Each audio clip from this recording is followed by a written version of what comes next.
Você teme passar pelo mesmo processo que o ex-presidente Lula passou, de ficar inelegível, ou como em um caso mais extremo, como o próprio presidente, de até ser preso?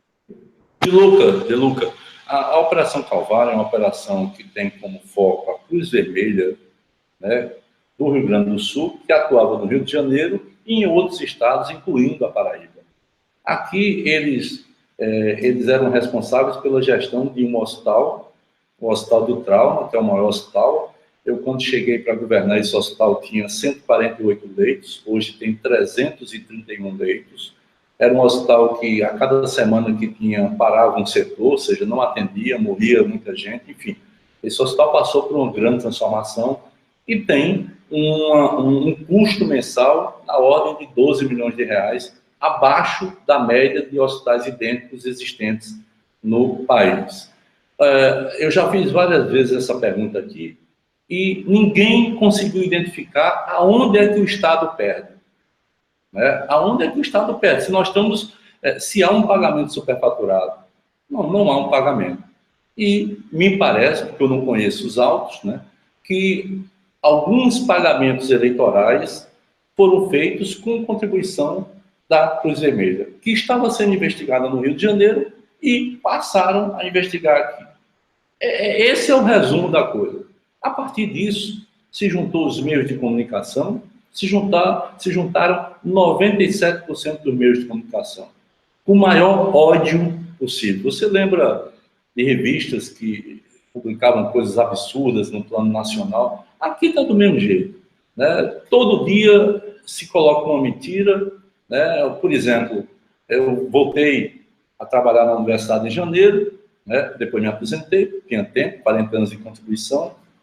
Aí voltei para trabalhar e um blog diz: recebeu sem ir lá trabalhar. Eu pedi umas férias, né? É meu direito, eu tinha férias acumuladas.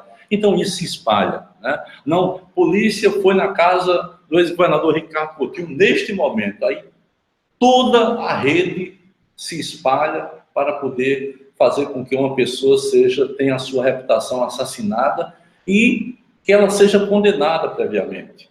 Né? Então, esse ser, que é um ser que o Brasil já conhece e sabe no que é que deu na inviabilização econômica do país, na desmoralização das nossas empresas, né? na criminalização da política, né? Da má governança, na ascensão de pessoas que não tiveram o honroso direito de terem sido eleitas para aquele cargo, chegando ao poder. Deu nisso, deu nessa onda de bestial que nós estamos atravessando, nessa onda de ódio, deu tudo isso. E aqui na Paraíba, essa rede de comunicação que pega blogs, que pega uma série de coisas que não tem compromisso com a verdade, né? E que tentam naturalmente atacar e me atacar naturalmente, né? Me atacar principalmente.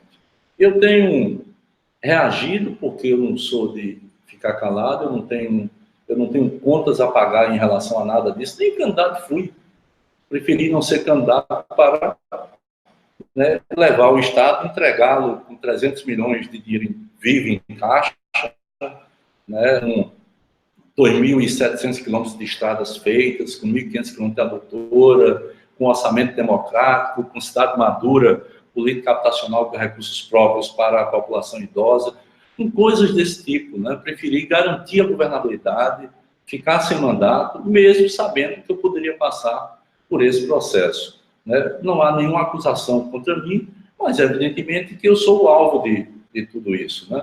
Agora, eu penso que a função do Ministério Público é investigar. Se o Ministério Público investigar, é o seu direito, é o seu papel e é o seu dever. Agora, eu acho que não pode ter vazamentos seletivos, eu acho que não pode ter direcionamento para um setor político, eu acho que é preciso ter cuidado com a vida futura das pessoas, porque quando você faz uma busca e apreensão, você condenou aquela pessoa, né? E, ao mesmo tempo, é preciso separar aquilo que o STF disse, né? O que é eleitoral e o que não é. O que é eleitoral vai ter que ir para o TRE, e não ficar numa situação como essa que nós estamos vivendo aqui. Agora, a minha vida particular sempre foi essa. Eu sempre fiz questão de remar contra a maré. E achava que nós tínhamos superado isso, né? Mas veio uma onda de ódio aí, mas eu tenho certeza que nós venceremos novamente. Eu sou um otimista, né? Eu acho que nós venceremos aqui, venceremos no Brasil também, porque há uma necessidade humana, é uma necessidade da humanidade, né? E com relação a mim, eu estou preparado para qualquer coisa, não respondo a nada hoje, porque eu não tenho o que responder. Eu costumo dizer que meu patrimônio é compatível com minha renda, sabe, se eu me agarrasse, eu tivesse algum medo, queria ser candidato, preferi não ser candidato, provavelmente, de acordo com as pesquisas, eu teria uma boa eleição no Senado, né? Fiz um outro caminho e agora nós estamos aqui sofrendo isso, mas eu tenho certeza absoluta que a verdade ela vai vingar, né? E que não vão parar a ascensão de um projeto popular e democrático que nós implantamos no Estado. Eu sei que tem muito medo, particularmente dos grandes tubarões da mídia aqui, de você ter a Prefeitura de João Pessoa nas mãos do mesmo projeto do governo do Estado. Existe um grande medo, por razões óbvias, né? Verbas publicitárias. E sei que tem um grande ódio em relação a mim, porque nós democratizamos essa verba, não pagava por aquilo que não passava, pela publicidade que não pagava, que não passava, enfim, uma série de coisas que eram comuns antigamente. E nós refizemos isso. Mas eu prefiro acreditar, né, que por trás disso tudo esteja somente a busca da verdade, né, e que os direitos e garantias fundamentais das pessoas sejam respeitados. Isso é fundamental. É preciso aprender com o Brasil. Olhem a situação do Brasil hoje.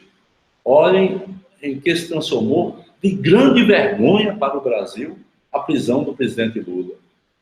Olhem que não há mais absolutamente nenhum tipo de discussão, né, acerca da culpabilidade do presidente Lula.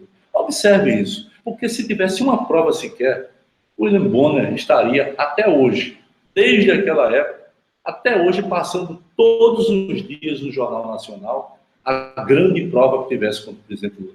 E não foi passada nenhuma, a não ser ilações, a não ser acusações, sem qualquer prova, enfim. E é claro que fizeram isso para tirar o presidente Lula da disputa, né? Agora, o Brasil está sofrendo porque lá fora, eu fui no debate, participar de um ciclo de debates na Universidade de Salamanca, em dezembro, e tinha lá uma grande plateia, porque todo mundo querendo ouvir sobre o Brasil antes da posse do Bolsonaro. Eu fui falar sobre desigualdade econômica, social, né? E a grande questão era essa.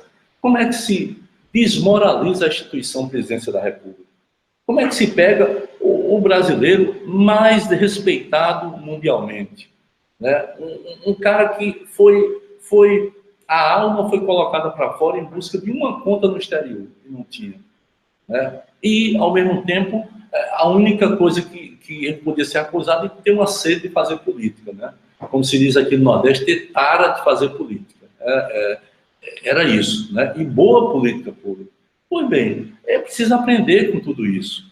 Com os excessos, eu fui autor de uma resolução aprovada por unanimidade na semana passada no Diretório Nacional do PSB, de moção de repúdio contra os ataques urdidos contra o STF. Se você quer defender uma proposta de democracia até representativa, você não pode permitir que robôs e que pessoas articulem ataques sem fundamento, apenas de ódio, né, apenas o ódio, contra uma instituição como o Supremo Tribunal Federal. Né? Evidentemente que tem gente pescando em águas turvas, tem gente querendo destruir o que resta da democracia aqui dentro, para, provavelmente, um outro projeto de poder. E é preciso que a gente aprenda com isso. Eu estou muito tranquilo em relação a essas coisas, tenho feito esse debate, não me furto ao debate, né? Tenho feito esse debate e acho que a minha contribuição é exatamente essa, né? De uma pessoa que não foi candidato, que não teve participação em nada e que defende um projeto e que defende também companheiros, porque eu acho que você defender companheiros é uma necessidade, porque qualquer vida nossa de qualquer pessoa, ela é feita de acertos e de não acertos. Não é isso? Ou seja, quando você põe na balança, você percebe se aquela pessoa contribuiu mais ou menos. Né? Em muita gente está tentando acusar, serem acusadas aqui, ou estão tentando acusar, eu percebo a grande contribuição que as pessoas deram com firmeza, com valentia, com coragem, nos enfrentamentos, para que a Paraíba saísse daquela condição de ser quase que o último estado do Brasil e fosse hoje reconhecido até por instituição que não é do nosso campo, como o Centro de Liderança Pública, o CLP de São Paulo, como o estado mais competitivo do Nordeste. É a Paraíba, ou seja, nós saímos do último lugar para ser o primeiro lugar. Né? E no meio disso tudo teve muito sangue, muito suor, muita determinação de muita gente, de muito militante, de muito companheiro. Mas eu estou muito tranquilo e acho que o bom senso irá prevalecer e, principalmente, o respeito à verdade. Não se pode acusar pessoas sem ter provas contra essas pessoas. Não se pode fazer um conluio de meios de comunicação para tentar assassinar a reputação de alguém visando uma eleição A, B ou C. Não é possível fazer política desse jeito. Né? E é preciso que as vozes democráticas se levantem para barrar exatamente esse atrevimento antidemocrático que uma grande parte da nossa mídia vem fazendo.